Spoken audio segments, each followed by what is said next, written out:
আলহামদুলিল্লাহ, আসসালাতু ওয়াসসালামু আলা রাসূলিল্লাহ।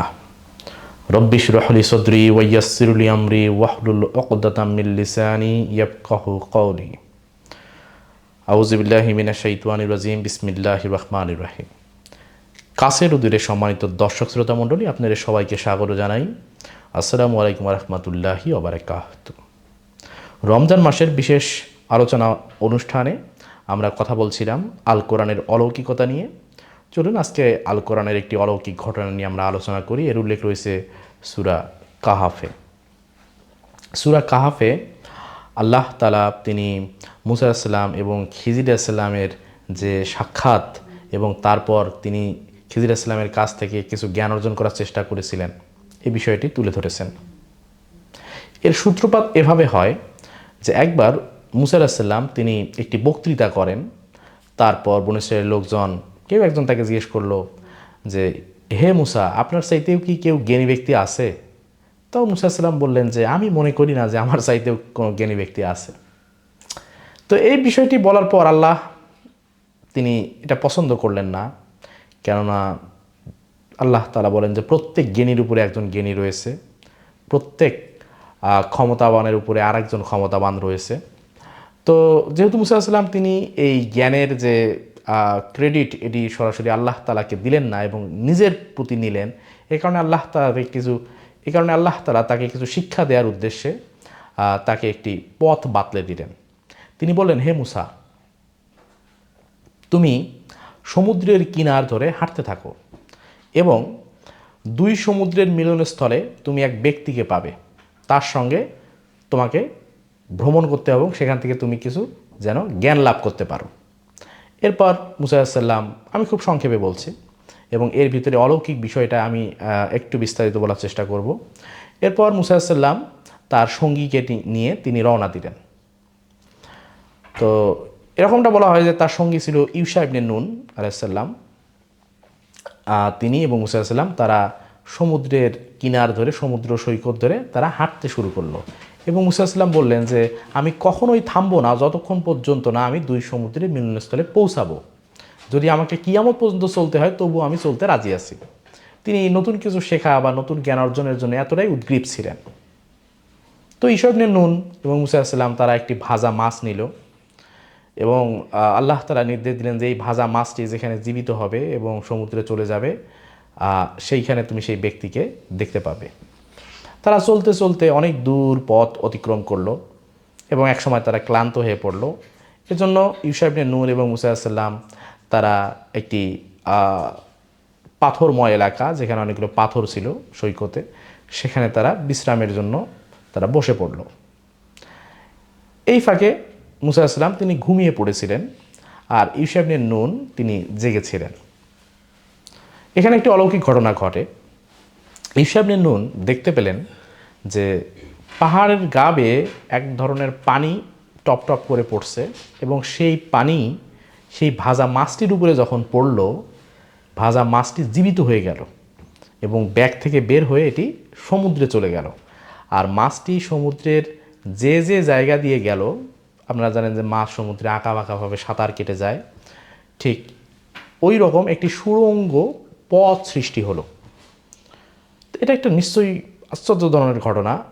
তিনি তৎক্ষণাৎ মূসা আলাইহিস সালামকে বলার জন্য তিনি উদ্গ্রীব হয়ে গেলেন যে মূসা আলাইহিস সালামকে আমি বলবো। পরে তিনি দেখলেন যে তিনি ঘুমিয়েছেন। তো এরকম একটা আদব রয়েছে, যদি কেউ ঘুমিয়ে থাকে তাকে যেন খুব গুরুতর বিষয় না হলে ডাকা না হয়। যাই হোক, তিনি মূসা আলাইহিস সালামকে বিরক্ত করতে চাইলেন না। তিনি ভাবলেন যে তিনি যখন ঘুম থেকে উঠবেন তখন তিনি মূসা আলাইহিস সালামকে ব্যাপারটি বলবেন যে এরকম একটি ঘটনা ঘটেছে। যাই হোক, মূসা আলাইহিস সালাম তারপর ঘুম থেকে উঠলেন এবং তারা আবারও সমুদ্র সৈকত ধরে আবারও হাঁটতে শুরু করলো। কিন্তু ইউশা ইবনে নুন বিষয়টি মূসা আলাইহিস সালামকে বলতে ভুলে গেলেন। এরপর তারা যখন মোটামুটি কিছু দূর এগিয়ে গেল, মূসা আলাইহিস সালাম বললেন যে আমাদের খিদে পেয়েছে, তুমি ওই ভাজা মাছটি বের করো, আমরা একটু আহার সেরে নেই। ঠিক সেই সময় ইউশা ইবনে নুন আলাইহিস সালামের মাছের কথা মনে পড়লো। তিনি বললেন যে, হে মূসা, আমি তো একটি বিষয় আপনাকে বলতে ভুলে গেছি এবং নিশ্চয়ই শয়তানই এটি আমাকে ভুলিয়ে রেখেছে। বিষয়টি হলো, আমরা যখন ওই পাথরে বিশ্রামরত অবস্থায় ছিলাম তখন মাছটি জীবিত হয়ে গেছে অলৌকিকভাবে এবং সমুদ্রে চলে গেছে। আর মাছটি সমুদ্রের যে পাশ দিয়ে গেছে ওই পাশে একটা সুড়ঙ্গের মতো রাস্তা তৈরি হয়েছে। মুসা আসসালাম শুনেই তৎক্ষণাৎ বললেন যে আমরা তো সেই জায়গাটিই খুঁজছি, ওই জায়গায় আমরা সেই লোকটার দেখা পাবো। তো এরপর তারা তাদের পদচিহ্ন বেয়ে ফিরে আসলেন এবং সেখানে তারা এক লোককে দেখতে পেলেন যে কাঁথা মুড়ি দিয়ে শুয়ে রয়েছে। তিনি লোকটিকে সালাম করলেন। তো লোকটি উত্তর করলো, সালামের জবাব দিল এবং মুসা সাল্লাম তার পরিচয় দিলেন। তিনি বললেন যে আমি হলাম মুসা। তখন লোকটি জিজ্ঞেস করলো, বনি ইসরাইলের মুসা? তখন মুসা সাল্লাম অবাক হয়ে গেলেন যে এই লোকটা কীভাবে আমার নাম জানে, সে কিভাবে বুঝতে পারলো যে আমি বনি ইসরাইলের মুসা। যাই হোক, এরপর লোকটি মুসা আসলামকে বলল যে আল্লাহ তাআলা তোমাকে আমার কাছে পাঠিয়েছেন, এ সংবাদটা আমি আগে থেকেই জানি। যাই হোক, তো তুমি আমার কাছ থেকে যে জ্ঞানটা অর্জন করতে চাও, এই জ্ঞান অর্জনের ব্যাপারে তুমি ধৈর্য ধারণ করতে পারবে না। তো সুতরাং আমার মনে হয় যে তোমার ফিরে যাওয়া উচিত। কিন্তু মুসা আসসালাম বললেন যে না, আপনি নিশ্চয়ই আমাকে ধৈর্যশীল পাবেন। কিন্তু সেই লোকটি, এখানে নাম বলা ভালো যে সেই লোকটি হচ্ছে হজরত খিজির আলাইহিসসালাম। সেই খিজির আলাইহিসসালাম মুসা আসসালামকে বললেন যে তুমি ধৈর্য হতে পারবে না, কেননা আল্লাহ তাআলা তোমাকে যে ধরনের জ্ঞান দিয়েছেন সেটা ছিল মোটামুটি শরীয়তের জ্ঞান, অর্থাৎ বাহ্যিক বিষয়, এবং আমাকে আল্লাহ তাআলা যে জ্ঞান দান করেছেন এটি হচ্ছে গোপন বিষয়, রহস্যময় জ্ঞান। তো এই জ্ঞান যখন তোমার সঙ্গে মিলবে না, তুমি কীভাবে ধৈর্য ধারণ করবে? তুমি কিভাবে ধৈর্য ধারণ করবে এমন কোনো ঘটনায় যে ঘটনার ব্যাখ্যা তুমি জানো না? তো মুসা আসসালাম বললেন যে নিশ্চয়ই আপনি আমাকে ধৈর্যশীল পাবেন। এরপর তারা দুজনে চলতে লাগলো। এখানে ঈসা ইবনে নুনের ব্যাপারে আর বলা হয়নি। এখন ঈসা ইবনে নুন আলাইহিসসালাম তারাও তাদের সঙ্গে থাকতে পারেন বা নাও থাকতে পারেন, কিন্তু কোরআন যেভাবে বর্ণনা করা হয়েছে তাতে মনে হয় ঈসা ইবনে নুন আলাইহিসসালাম সেখানে ছিল না। যাই হোক, এখানে 3টি ঘটনার কথা বর্ণনা করা হয়েছে। তো সেই ঘটনাগুলোকে আমি একটু পরে যাব। তার আগে আমি খিজির আলাইহিসসালাম যেভাবে মুসা আসলামের সঙ্গে দেখা হলো তার এই বিষয়টি নিয়ে একটু বলি। খিজির আলাইহিসসালাম সম্পর্কে দু এক কথা না বললেই নয়। ধারণা করা হয় যে বাদশাহ জুলকারনাইন, তার সেনাপতি ছিলেন খিজির আলাইহিসসালাম, এবং জুলকারনাইনের সময় থেকে মুসা আলাইহিসসালামের সময় পর্যন্ত তিনি জীবিত ছিলেন। এবং কেউ কেউ বলেন যে তিনি আসলে আবে হায়াতের সন্ধান পেয়েছিলেন খিজির আলাইহিসসালাম। এই আবে হায়াতের পানি তিনি খাওয়ার কারণে তিনি আসলে অমরত্ব লাভ করেছেন, অর্থাৎ কিয়ামত পর্যন্ত তিনি জীবিত থাকবেন। আর আল্লাহ তাআলা তাকে সমুদ্র অর্থাৎ জলরাশির দায়িত্ব দিয়েছেন, এরকম একটি ঘটনা আমি পড়েছিলাম কাসাসুল আম্বিয়ায়। যাই হোক, সত্য মিথ্যা আল্লাহ মাহবুব জানে। অনেকেই এটা ধারণা করেন যে খিজির আলাইহিসসালাম তার যে জীবনী তার সঙ্গে কিন্তু গৌতম বুদ্ধের কিছুটা মিল রয়েছে। যেমন তিনি ছিলেন এক বাদশার ছেলে খিজির আলাইহিসসালাম, আর গৌতম বুদ্ধ কিন্তু এক বাদশার ছেলে ছিল। এরকম আরও কিছু মিল রয়েছে, সেটি আমার আলোচ্য বিষয় নয়। তো দেখা হলো কিভাবে? ধরেন এরকমটা যদি আমি ধরে নিই যে মুসা আসসালাম এই প্রান্ত থেকে এই প্রান্তে হেঁটে যাচ্ছেন সমুদ্রের কিনার বেয়ে। তো তারা সাপোজ এই মিডল পয়েন্টে এসে তারা রেস্ট করার জন্য থামলো, পাথরে হেলান দিয়ে ঈসা ইবনে নুন এবং মুসা আসসালাম তারা রেস্ট নিচ্ছিলেন। এর ফাঁকে মুসা আসসালাম ঘুমিয়ে পড়ল, আর সেই পাথরের গা বেয়ে পানি ওই মাছের উপরে পড়ে মাছটি জীবিত হলো, আর তারা এই মাছটি সমুদ্রে চলে গেল, একটা সুড়ঙ্গ পথ সৃষ্টি হলো। তো এই সুড়ঙ্গ পথ সৃষ্টি হওয়ার পর সেখানে কোনো মানুষ কিন্তু ছিল না। ঈসা ইবনে নুন এবং মুসা আসসালাম কোনো মানুষের দেখা কিন্তু সেখানে পায়নি।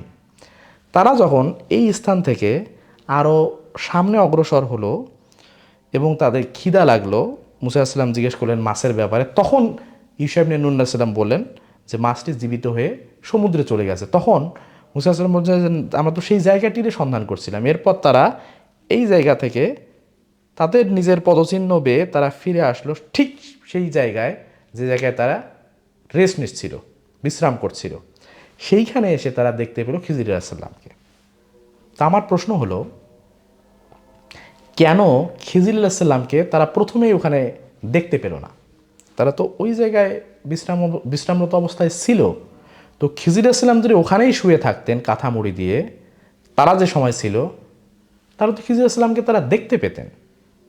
কিন্তু আল কোরআনে যেভাবে বর্ণনা করা হয়েছে, এখানে আমরা কিন্তু খিজির ইসলামের কোনো কথাই তখন পাই না। তারা ওখানে কোনো ব্যক্তিকেই দেখতে পায়নি। আর সেখানে অলৌকিক ঘটনাটি ঘটে যে এই মাছটি জীবিত হয়ে সমুদ্রে চলে যায় এবং সমুদ্রে একটি সুড়ঙ্গ পথ সৃষ্টি হয়। তো এখান থেকে আমি একটি আইডিয়া আপনাদের দিতে পারি যে এমন হতে পারে যে মাছটি সমুদ্রে যাওয়ার সময় যে সুড়ঙ্গ পথ সৃষ্টি হয়েছে, সেই সুড়ঙ্গ পথ বেয়ে খিজির আলাইসাল্লাম এসে ওইখানে শুয়েছিলেন। আর ততক্ষণে মুসা আসলাম এবং ঈসা ইবনে নূন আলাইসাল্লাম তারা ওই জায়গা থেকে কিছুটা দূরে অগ্রসর হয়েছিলেন। এরপর তারা যখন ফিরে আসলেন, ফিরে এসে তারা দেখতে পেলেন খিজির আলাইসাল্লামকে। এরকমটি হওয়ার সম্ভাবনা রয়েছে। যদি এরকমটি হয়, তাহলে খিজির আলাইসাল্লাম কোন জগতের মানুষ, এটা নিয়ে কিন্তু একটি নতুন থিওরি দাঁড় হবে। এরপর বাকি যে ঘটনাগুলো ঘটে, সেই ঘটনাগুলো আমি খুব সংক্ষেপে এখন বর্ণনা করব। তবে একটা বিষয় মনে রাখবেন যে খিজির আলাইসাল্লাম হতে পারে তিনি সমুদ্রের সেই সুড়ঙ্গ পথ বেয়ে এসেছেন। আর আমি আমার আগের বক্তব্যগুলোতে বলেছি যে আল্লাহ তাআলা তিনি বলেন, তিনি স্তরে স্তরে সৃষ্টি করেছেন সপ্ত আকাশ এবং অনুরূপভাবে পৃথিবীও। সূরা তালাক 12 নম্বর আয়াত।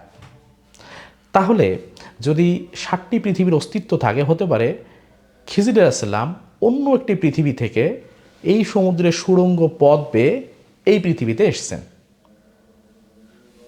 তাছাড়া মাছের সমুদ্রে সুড়ঙ্গ করে যাওয়ার কোনো প্রশ্নই ছিল না। কেন মাছ সমুদ্রে সুড়ঙ্গর মতো রাস্তা করে যাবে? আর মুসা আসলামের সঙ্গে সমুদ্রের একটা খুব নিবিড় সম্পর্ক আছে। তিনি তার লাঠি দিয়ে সমুদ্রে আঘাত করেছিলেন আর সমুদ্র 2 ভাগ হয়ে গিয়েছিল।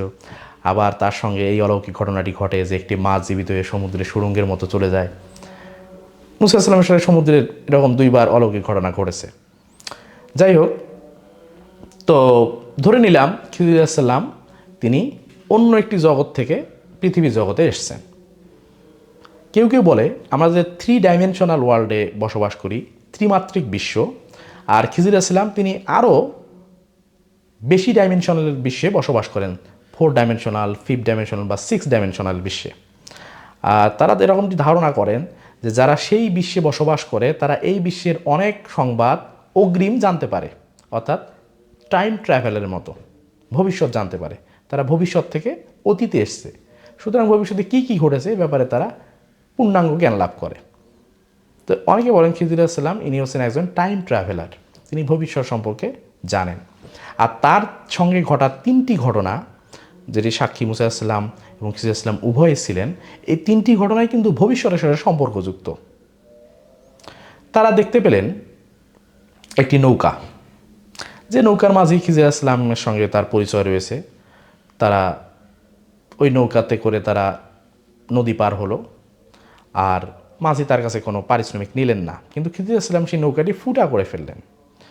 এই দৃশ্য দেখে মুসা আসলাম তাকে প্রশ্ন করলেন যে আপনি নৌকাটি ফুটা কেন করলেন? সে তো আপনাকে উপকার করলো। তখন খিজির আলাইসাল্লাম বলেছে, শোনো, তোমার সঙ্গে আমার শর্ত ছিল যে তুমি কোনো কথা বলবে না, তো তুমি তো শর্ত ভঙ্গ করছো, তাহলে তোমার সাথে আমার আর পথ চলা হবে না।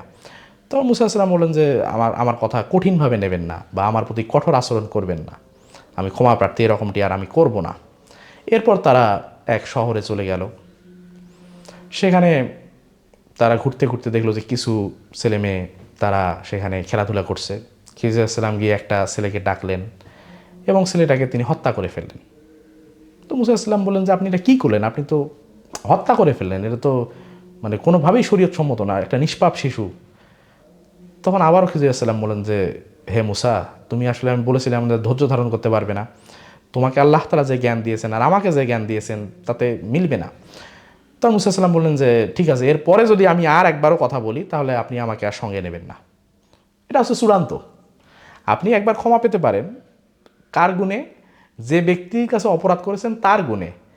আর একবার আপনি চূড়ান্ত ক্ষমা পেতে পারেন যখন আপনি নিজেই নিজের বিরুদ্ধে দাঁড় করাবেন যে ঠিক আছে, আমি যদি এরকম আর করি তাহলে তুমি আমাকে এই শাস্তি দিও। তখনও কিন্তু ব্যক্তিটি মেনে নেবে। এটা একটা চূড়ান্ত বলা যায় যে সুযোগ, এটার শিক্ষা এখান থেকে আমরা পাই। যাই হোক, আলোচনার বিষয় সেটি না। তো এরপর তারা আবার পথ চলতে লাগলো। চলতে চলতে তারা একটি বাড়িতে উপস্থিত হলো, যেখানে গিয়ে তারা খাবার চাইলো। তো বাড়ির লোকজন খুবই নিষ্ঠুর, তারা তাদেরকে খাবার দিতে অস্বীকৃতি জানালো। এরপর তারা দেখলো যে একটি প্রাচীর প্রায় ভেঙে পড়ছে। সেই প্রাচীরটি খিজির আলাইহিস বললেন যে এটা আসো, এটা আমরা ঠিক করে দিই, মেরামত করে দিই। তো তারা বিনা পারিশ্রমিকে প্রাচীরটি মেরামত করে দিল। তখন মুসা আলাইহিস সালাম জিজ্ঞেস করলেন যে আপনি এর জন্য তো পারিশ্রমিক চাইতে পারতেন, লোকগুলো আমাদের সাথে এরকম নিষ্ঠুর আচরণ করলো, কোনো খাবার দিল না, তো তাদের কাছে আমরা কেন বিনামূল্যে করে দিলাম?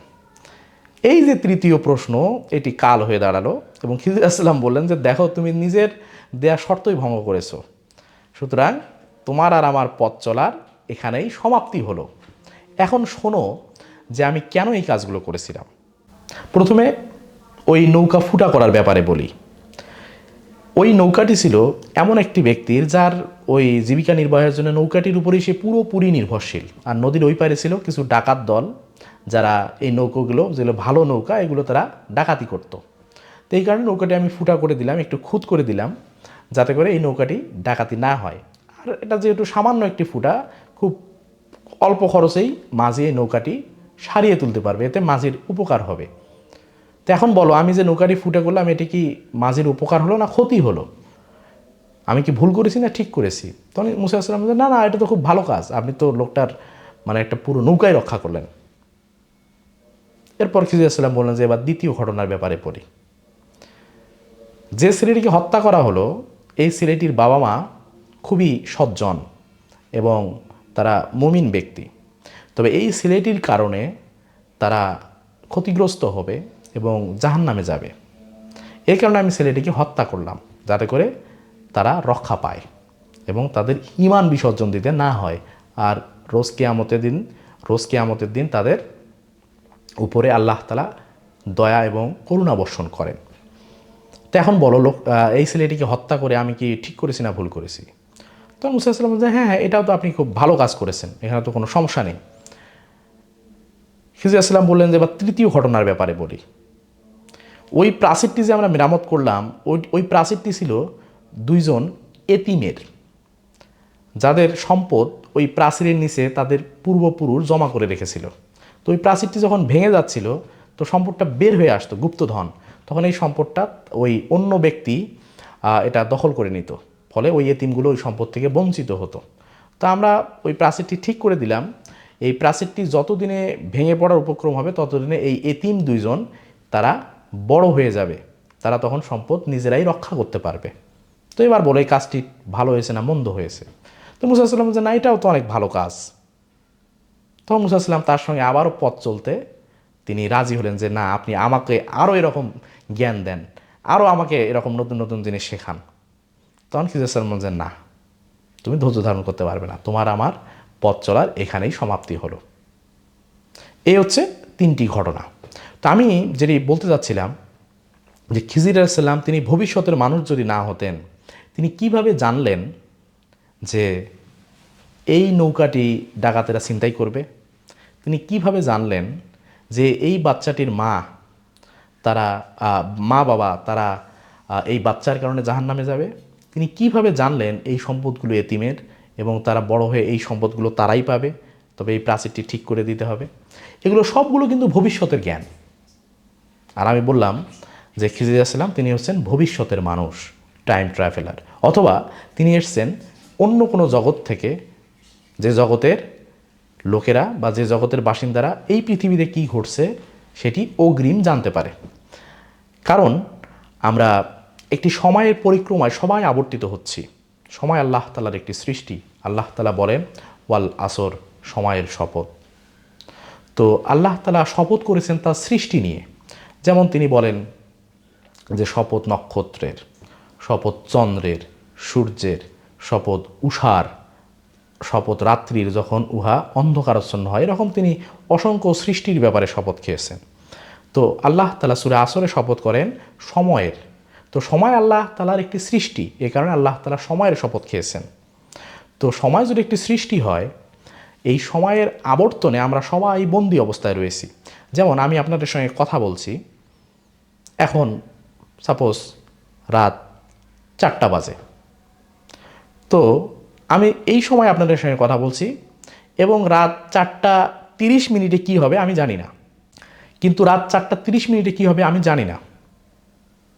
তাহলে আমি এখন রয়েছি রাত 4টার মধ্যে। তো 30 মিনিটে কি হবে এটা আমার জানার কথাও না। 30 মিনিট না হলে আমি কিভাবে যাব? সময় পরিবর্তন হচ্ছে, সময় সবসময় সামনের দিকে প্রবাহিত হচ্ছে। এই কারণে 30 মিনিটে গেলে পৌঁছালে আমি বুঝতে পারবো 30 মিনিটে আসলে কি হবে, মানে কি হচ্ছে।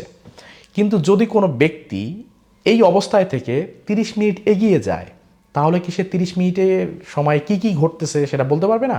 আবার যদি সে ওখান থেকে ফিরে আসে, আমাকে বলে যে শোনো 30 মিনিট পর কিন্তু ভূমিকম্প হবে, আর ভূমিকম্পে সব কিছু ভেঙে চুরে ছারখার হয়ে যাবে। কেননা সে 30 মিনিট পরে এই ঘটনাগুলো দেখেছে, কিন্তু আমি কেন দেখিনি? কারণ আমি এই সময়ে রয়েছি। আল্লাহ তাআলা বলেন তিনি সব কিছু লিপিবদ্ধ করেছেন এক সংরক্ষিত কিতাবে, মানে সব কিছু লিখিত হয়ে গেছে, সব ঘটনা ঘটে গেছে। আমরা সময়ের পরিবর্তনে সেই এক এক করে সেই ঘটনাগুলো দেখছি এবং আমরা সামনের দিকে আগাচ্ছি। সাপোজ আজ থেকে 40 বছর আগে কি ঘটেছে আমি দেখিনি, আমার বয়স 40 বছরই হয়নি। কিন্তু 40 বছর আগে যে লোকটি জীবিত ছিল এবং এখনও জীবিত আছে, সে আমাকে বলতে পারবে না 40 বছর আগে কি ঘটেছে? অবশ্যই বলতে পারবে, কারণ সে 40 বছর আগে ছিল এবং এখনও আছে, সুতরাং সে অতীতের ঘটনাটা বলতে পারছে। তো একইভাবে কোনো ব্যক্তি যদি এখন থেকে 40 বছর সামনে চলে যায়, তাহলে যেভাবে সে অতীতের ঘটনাগুলো বলতে পারবে, একইভাবে ভবিষ্যতের ঘটনাগুলো সে বলতে পারবে, যদি সে ভবিষ্যৎ থেকে আবার আমাদের বর্তমান সময়ে ফিরে আসে। এটি হচ্ছে টাইম ট্রাভেলের ধারণা। তো খিজির আলাইহিসসালাম তিনি যেহেতু মাছটি সমুদ্রে যখন সুড়ঙ্গ পথ করে গেল, তারপর খিজির আলাইহিসসালামকে মুসা আলাইহিসসালাম দেখেছিলেন, এই কারণে বলা হয় তিনি ওই সুড়ঙ্গ পথ দিয়ে এখানে আসতে পারেন। আর তিনি হচ্ছেন আসলে একজন টাইম ট্রাভেলার, এরকম একটি থিওরি রয়েছে। যেহেতু তিনি মুসা আলাইহিসসালামকে যে জ্ঞানগুলো দিয়েছেন, সবগুলো জ্ঞান ভবিষ্যতের সাথে সম্পর্কযুক্ত। যাই হোক, আমি বরাবরই বলছি যে এগুলো হচ্ছে থিওরি, আপনাদের চিন্তার খোরাক যোগাবে, আপনারা চিন্তা করতে পারবেন এবং এগুলো কি সিস্টেমে কাজ করছে, কিভাবে কাজ করছে, সেগুলো নিয়ে আপনারা একটু পড়াশোনা করতে পারবেন। আল্লাহ তাআলা বলেন যে আকাশমণ্ডল এবং পৃথিবীর রহস্য মানুষকে জানানো এটি আল্লাহর কাজ নয়। এগুলো আমাদের দায়িত্ব যে আকাশমণ্ডল এবং পৃথিবীতে কি কি রহস্যময় ঘটনা রয়েছে, কি কি রহস্য রয়েছে, এগুলো চিন্তা ভাবনা করে বের করা। আল্লাহ তাআলা আমাদের সবাইকে চিন্তা ভাবনা করা তৌফিক দান করুক এবং সুচিন্তা করে আমরা যেন ঈমানের পথে আমাদের বাকি জিন্দেগি পরিচালিত করতে পারি, সরল ও সঠিক পথে আমরা যেন চলতে পারি, সেই তৌফিক আল্লাহ তাআলা যেন আমাদের দান করেন।